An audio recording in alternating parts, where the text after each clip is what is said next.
ដឹងអត់ថានេះគឺជារូបដែលល្បីនៅក្នុង TikTok ឥឡូវនេះដែលមានបុរសនិយាយថាបើសិនជាមានប្អូនឬមានកូនដែលគូសរូបគំនូបែបអញ្ចឹងណាគឺដឹងតែចប់ហើយ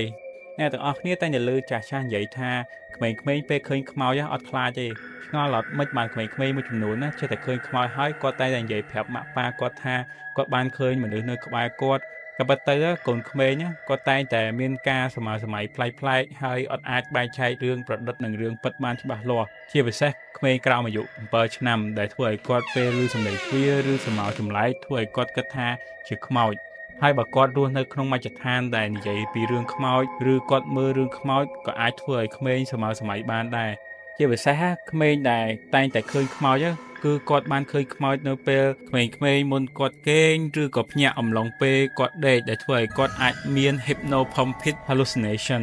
ដែលជាការសម័យដូចជាការពិតអញ្ចឹងបើអ្នកទាំងអស់គ្នាមានប្អូនឬកូនប្រាប់ថាឃើញខ្មោចឬគូសរូបអញ្ចឹងឲ្យមើលសូមកុំភ័យអីគ្រាន់តែជាការសម័យរបស់គាត់ទេតែបើប្រូដឹងអត់វិញតែឃើញគឺសុំរត់មុនហើយ